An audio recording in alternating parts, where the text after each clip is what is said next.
প্রাচীন মিশর। ঐতিহাসিকদের বর্ণনা অনুযায়ী ৩৫০০ বছরেরও আগের ঘটনা।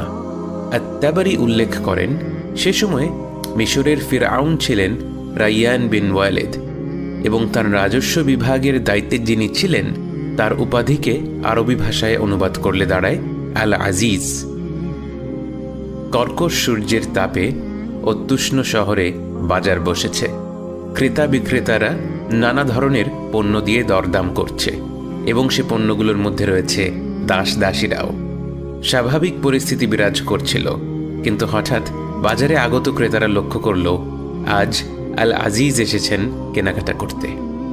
হাঁটতে হাঁটতে তিনি এলেন সদ্য মিশর ফেরত আসা এক কাফেলার সামনে।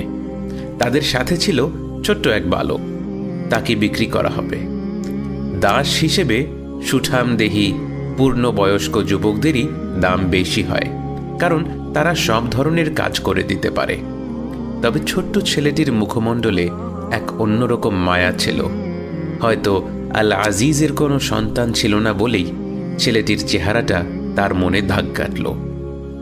তিনি সিদ্ধান্ত নিলেন তিনি তাকে কিনে নেবেন, এবং ইবনে আব্বাস ও আব্দুল্লাহ ইবনে মাসউদ রাদিয়াল্লাহু আনহুমার মতে তিনি ২০ দিরহাম দিয়ে ছোট্ট ইউসুফকে দাস হিসেবে কিনে নেন। এবং আল্লাহ পবিত্র কোরআনে বলেন, ওয়াশারাউহু বিসামানিন বাখসিন দারাহিম মা'দুদা, এবং তারা তাকে অত্যন্ত অল্প দামে বিক্রি করে দেয়, মাত্র অল্প কিছু দিরহামের বিনিময়ে। এবং আল আজিজ ছোট্ট ইউসুফকে ঘরে নিয়ে গিয়ে তার স্ত্রীকে বলল, আকরিমি মাসওয়াহু, তার থাকার জন্য সুন্দর ব্যবস্থা করে দাও। আসা আন ইয়ানফা'না আও নাত্তাখিযাহু ওয়ালাদা, হয়তো সে আমাদের জন্য কল্যাণ বয়ে আনবে, অথবা আমরা তাকে সন্তান হিসেবে গ্রহণ করব। এবং এই পর্যায়ে ইউসুফ আলাইহিস সালামের জীবনে একের পর এক কঠিন পরীক্ষার পর প্রথম আমরা কিছুটা স্বস্তির চিহ্ন দেখতে পাই। প্রকৃতপক্ষে দুনিয়ার এই জীবনের নিয়ম মোতাবেকই তিনি একের পর এক পরীক্ষার সম্মুখীন হয়েছেন, কিন্তু প্রতিটি পরীক্ষায় তিনি আল্লাহর উপর তাওয়াক্কুল করেছেন এবং আল্লাহ তার সহায় হয়েছেন। অন্ধকার কুয়ায় পড়ে থাকা শিশুটি হয়তো সেখানেই না খেয়ে মারা যেতে পারত, কিন্তু আল্লাহ তার কাছে এক কাফেলা পাঠিয়ে দিলেন। এবং কিছু কিছু স্কলারদের মতে সেই কাফেলা আসলে পথ হারিয়ে সেই কুয়োর কাছে গিয়েছিল, না হলে তারা ইউসুফ আলাইহিস সালামকে খুঁজে পেত না। কিন্তু কাফেলার হাতে উদ্ধার হওয়ার মাধ্যমেই তার সব সমস্যার সমাধান হয়ে যায়নি, কারণ তারা তাকে দাস হিসেবে বিক্রি করে দেওয়ার সিদ্ধান্ত নিয়েছিল। আপাত দৃষ্টিতে এটাও ছিল এক কঠিন পরীক্ষা। আমাদের কারো সাথে এমনটা হওয়ার কথা আমরা কল্পনাও করতে পারি না, অথচ এই পরীক্ষার পরপরই আল্লাহ আবারও তার পরিস্থিতি সহজ করে দিলেন। তিনি দাস হিসেবে বিক্রি হলেন ঠিকই, কিন্তু এমন এক ব্যক্তির কাছে যিনি ছিলেন সে সময়ের সারা বিশ্বের সবচেয়ে উন্নত দেশগুলোর একটির সবচেয়ে প্রভাবশালী মানুষগুলোর একজন, এবং সেই সাথে তার কোনো সন্তান ছিল না। তাই তার মনে ইউসুফ আলাইহিস সালামের প্রতি এক অন্যরকম মমতা জন্ম নিল, এবং এসবই ছিল আল্লাহরই পরিকল্পনা। ঠিক যেমন আল্লাহ সূরা বালাদে বলেছেন, লাকাদ খলাকনাল ইনসানা ফি কাবাদ, নিশ্চয়ই আমি মানুষকে সংগ্রামের মধ্যে সৃষ্টি করেছি। অর্থাৎ জীবন মানেই একের পর এক বাধা বিপত্তি আসবে। অনন্তকাল প্রশান্তি উপভোগ করার জগতের নাম দুনিয়া নয়, সে জগৎ হলো জান্নাত। কিন্তু সেই সাথে তিনি সূরা ইনশিরাহতে বলেছেন, ইন্না মা'আল উসরি ইউসরা, নিশ্চয়ই প্রতিটি কষ্টের সাথে রয়েছে শান্তি। পরীক্ষা আর স্বস্তির ধারাবাহিকতায় বেড়ে উঠতে লাগলেন ইউসুফ আলাইহিস সালাম। যতদিনে তিনি সাবালকত্ব লাভ করলেন, তিনি অত্যন্ত বুদ্ধিমান এবং প্রজ্ঞাবান একজন মানুষ হিসেবে গড়ে উঠলেন। আল্লাহ বলেন, আতাইনাহু হুকমান ওয়া ইলমা, আমি তাকে জ্ঞান ও বিচক্ষণতা দান করেছি, এবং সেই সাথে তিনি বেড়ে উঠলেন অবিশ্বাস্য রকমের সুদর্শন একজন যুবক হয়ে, যাকে রাসূল সাল্লাল্লাহু আলাইহি ওয়াসাল্লাম মেরাজের রাতে দেখে বলেছিলেন যে আল্লাহ যেন তাকে সৌন্দর্যের অর্ধেক দিয়ে দিয়েছেন। এই অনিন্দ্য সুন্দর মোহনীয় রূপও বাস্তবে তার জন্য এক বিরাট পরীক্ষার কারণ হয়ে দাঁড়ায়, এবং তার জন্য সর্বনাশ বয়ে আনতে পারত যদি তার অন্তরটি তার বাহ্যিক রূপের চেয়েও অধিক মুগ্ধকর না হতো। আল আজিজের স্ত্রী তার চোখের সামনে ইউসুফ আলাইহিসসালামকে বেড়ে উঠতে দেখে। এবং মনে রাখা প্রয়োজন, সে শুধু সাধারণ একটি ছোট্ট বালককে সুদর্শন একজন পুরুষে রূপান্তরিত হতে দেখেনি, বরং তার চোখের সামনে এই বালকের মাঝে এমন এক অপরূপ সৌন্দর্য দেখা দিতে লাগলো, এবং সে যত বেড়ে উঠতে লাগলো সেই বিস্ময় আবির্ভূত করা সৌন্দর্য এত প্রবলভাবে তার মাঝে প্রতিভাত হতে লাগলো, যেমনটা সেই সময় কেন মানব ইতিহাসেই হয়তো কখনোই ঘটেনি। এবং শুধু তাই নয়, ইউসুফ আলাইহিসসালাম ছিলেন তার দাস। তিনি যাই হুকুম করবেন সে সেই কাজই করে দেওয়ার জন্য প্রস্তুত।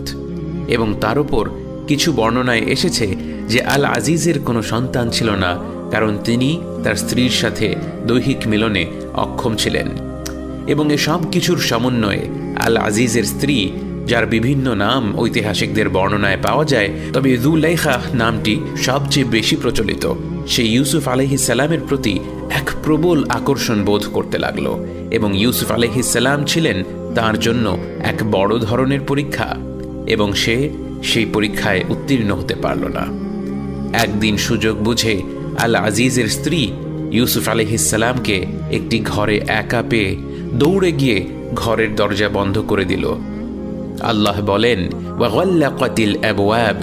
এখানে গাল্লাকা শব্দে লামের উপর শাদ্দা থাকার ফলে এর অর্থে তীব্রতা বা প্রবলতা যোগ হয়, অর্থাৎ সে তড়ি ঘড়ি করে দরজাগুলো লাগিয়ে দিল, যেন ইউসুফ আলাইহিসসালাম বুঝে উঠতে পারেন না কি হতে যাচ্ছে। এবং আল্লাহ আরও বলেন, ওয়ারাওয়াদাতহু, সে ইউসুফ আলাইহিসসালামকে জিনার প্রতি প্রলোভিত করতে চাচ্ছিল। এবং মুফাসসিরগণ রাওয়াদাত শব্দের ব্যাখ্যায় বলেন, সে পরিপূর্ণভাবে সেজে গুজে প্রস্তুত ছিল যেন ইউসুফ আলাইহিসসালাম তার প্রতি আকৃষ্ট হন। এবং এই অবস্থায় ঘরের দরজা শক্ত করে লাগিয়ে দিয়ে সে ইউসুফ আলাইহিসসালামের দিকে ফিরে মোহিনী ভঙ্গিতে বলল, হাই তালাক। হাই তালাক কথাটির অর্থ আমার কাছে এসো, কিন্তু এই শব্দচয়নে গভীর আকাঙ্ক্ষা আর অস্থিরতা প্রকাশ পায়। আল কুরতুবী বলেন, হাইতা শব্দ হল হ্যালুম্মা শব্দের সমার্থক, যার অর্থ এদিকে আসো, কাছে আসো। এবং এই শব্দটির অর্থেও এক ধরনের ছটফটানি প্রকাশ পায়। এমন একটি অবস্থায় আল আজিজের অনুপস্থিতিতে গোটা দেশের সবচেয়ে প্রভাবশালী এবং কিছু কিছু ঐতিহাসিকদের মতে অত্যন্ত রূপবতী একজন নারী যখন তাকে নির্জনে দরজা বন্ধ করে দিয়ে কামনার ঘোরে মত্ত হয়ে তাকে তার সাথে জেনায় লিপ্ত হবার প্রস্তাব দেয়, এবং সেই নারী যে শুধু প্রভাবশালী তাই নয়, বরং তিনি তার মালিক এবং ইউসুফ আলাইহিসসালাম তার দাস, এমন পরিস্থিতিতে ইউসুফ আলাইহিসসালামের প্রতিক্রিয়া কি ছিল? তিনি বললেন, قال معاذ الله إنه ربي أحسن مثواي إنه لا يفلح الظالمون। আমি আল্লাহর কাছে আশ্রয় চাই, তিনিই আমার রব, যিনি আমাকে উত্তম বাসস্থান দিয়েছেন। নিশ্চয়ই যারা জুলুম করে তারা কখনোই সফল হবে না। এবং তার এই পরীক্ষাটি ঠিক কতটুকু কঠিন ছিল তা আল্লাহ নিজেই পরের আয়াতে ব্যাখ্যা করে বলেন, وَلَقَدْ هَمَّتْ بِهِ وَهَمَّ بِهَا لَوْلَا أَن رَّأَىٰ بُرْهَانَ رَبِّهِ كَذَٰلِكَ لِنَصْرِفَ عَنْهُ السُّوءَ وَالْفَحْشَاءَ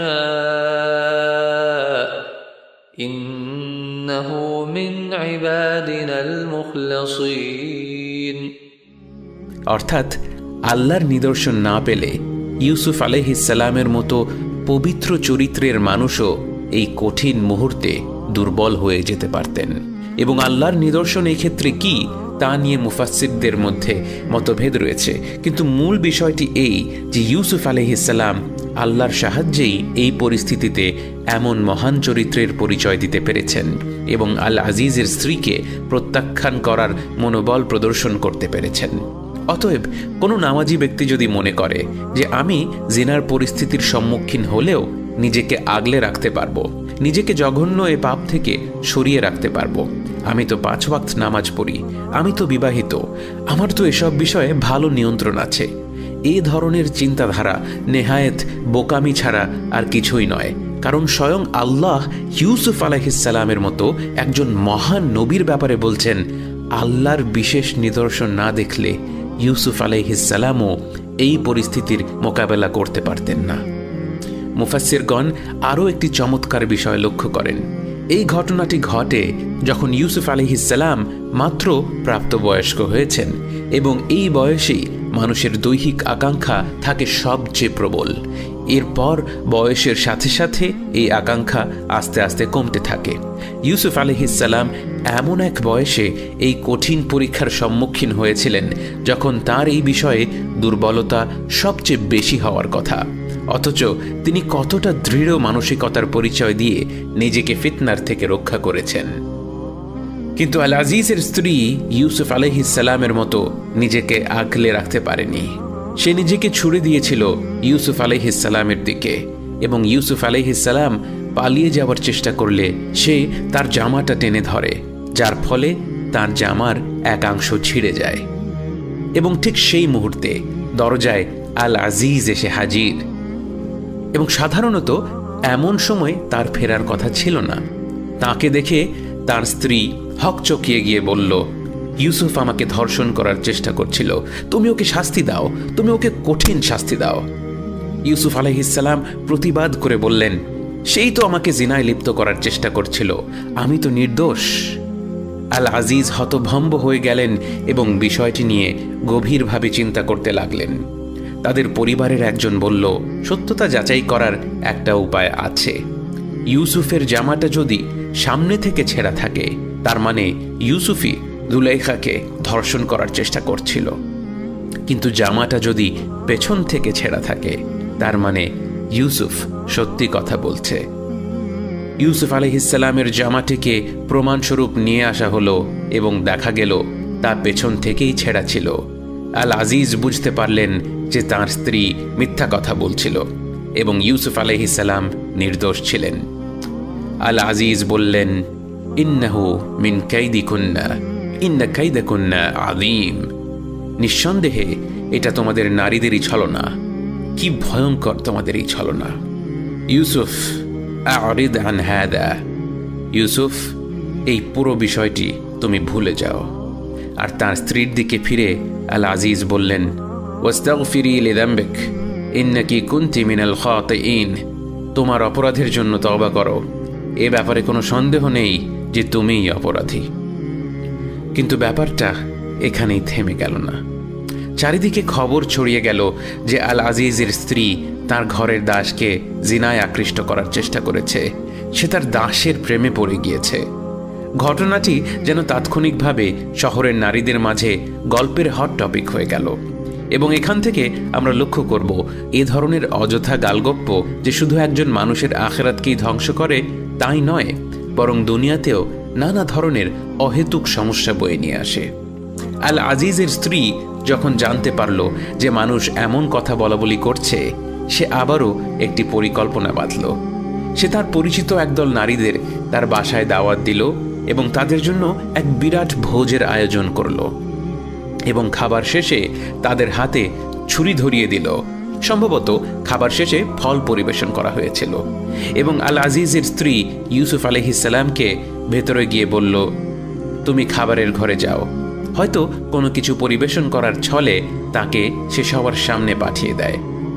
এবং যখন ইউসুফ আলাইহিসসালাম সে ঘরে প্রবেশ করেন, মহিলারা ছুরি হাতে ফল কাটার মাঝখানে বিমোহিত হয়ে তার দিকে চেয়ে থাকে এবং তারা বলে ওঠে, হাশা লিল্লাহ মা হাযা বাশারা, আল্লাহর কি অপার মহিমা, এ তো মানুষ নয়। ইন হাযা ইল্লা মালাকুন কারীম, এ তো এক মহিমান্বিত ফেরেশতা। এবং এই বলতে বলতে তারা ইউসুফ আলাইহিসসালামের দৃষ্টিতে এতটাই অভিভূত হয়ে গিয়েছিল যে তারা প্রত্যেকেই ফল কাটতে গিয়ে নিজেদের হাত কেটে ফেলল।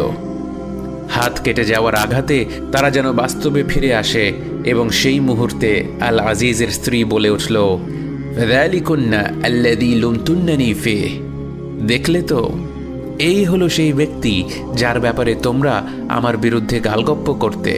ওয়ালাকাদ রাওয়াদতুহু আন নাফসিহি ফাস্তা'সাম, অবশ্যই আমি তাকে প্ররোচিত করার চেষ্টা করেছিলাম, কিন্তু সে নিজেকে রক্ষা করেছে। وإن لم يفعل ما آمره ليسجنن ولا يكون من الصاغرين।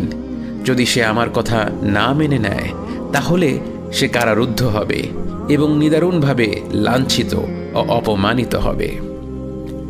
এই কথা শোনার পর ইউসুফ আলাইহিস সালাম আল্লাহর কাছে দোয়া করে বললেন, রব্বি আস-সিজনু আহাব্বু ইলাইয়া মিম্মা ইয়াদউনানি ইলাইহি। হে আমার রব, এরা আমাকে দিয়ে যে কাজ করাতে চাচ্ছে তার চাইতে কারাগারই আমার কাছে প্রিয়। ওয়া ইল্লা তাসরিফ আন্নি কাইদাহুন্না আসবু ইলাইহিন্না ওয়া আকুন মিনাল জাহিলিন। আর যদি তুমি এদের চক্রান্ত থেকে আমাকে না বাঁচাও তাহলে আমি এদের ফাঁদে আটকে যাব এবং অজ্ঞদের অন্তর্ভুক্ত হব। এবং আল্লাহ ইউসুফ আলাইহিস সালামের দোয়া শুনলেন এবং তার জন্যে তাই নির্ধারণ করে রাখলেন যা তার জন্য শ্রেয়। এবং আল আজিজের মনে হলো যে ইউসুফ আলাইহিস সালামকে ঘিরে যেহেতু এত ঝুট ঝামেলা চলছে, তাকে কিছুদিন কারাবন্দী করে রাখাই ভালো হবে। বাস্তবে এ ছিল আল্লাহরই হুকুম, যার মাধ্যমে ইউসুফ আলাইহিস সালাম শহরের নারীদের কুপরিকল্পনা থেকে সুরক্ষিত হয়েছিলেন। এবং ইউসুফ আলাইহিস সালামের সেই প্রজ্ঞা ছিল যে তিনি নিজে থেকেই বুঝতে পেরেছিলেন যে কারাগারই তার জন্য শ্রেয় হবে, এবং তিনি সেটার জন্যেই আল্লাহর কাছে দোয়া করেছিলেন। আমাদের জীবনেও এমন অনেক পরিস্থিতি আসে যখন আপাত দৃষ্টিতে যা মন্দ মনে হয় তা আসলে আমাদেরকে আরও খারাপ কিছু থেকে রক্ষা করে। আপনি হয়তো অর্থ সম্পদ বৃদ্ধির জন্য দোয়া করছেন, কিন্তু আল্লাহ জানেন আপনার অর্থ সম্পদ বৃদ্ধি হলেই আপনার ঈমান কমে আসবে, এবং তিনি আপনাকে তা থেকে রক্ষা করছেন এবং তার বদলে অন্য এমন এক পথ খুলে দিয়েছেন যা হয়তো আপনার কাছে কারাগারের মতো মনে হচ্ছে, কিন্তু আসলে তা হচ্ছে আপনার উদ্ধারের পথ এবং আপনার জন্য তাওয়াক্কুলের পরীক্ষা। নবীর আদরের পুত্র থেকে কুয়ার গভীরে, অজানা কাফেলার দ্বারা উদ্ধার হওয়া থেকে দাস হিসেবে বিক্রি হয়ে যাওয়া, আল আজিজের বিশেষ আদরের পাত্র থেকে আল আজিজের স্ত্রীর পরিকল্পনার শিকার হওয়া এবং এর ফলে কারাবন্দী হওয়া। ইউসুফ আলাইহিস সালামের জীবন জুড়েই ছিল উত্থান আর পতন। কারাবন্দী জীবন থেকে তিনি কিভাবে সাফল্য ও মর্যাদার দিকে অগ্রসর হন তা নিয়ে আলোচনা হবে আগামী পর্বে ইনশাআল্লাহ।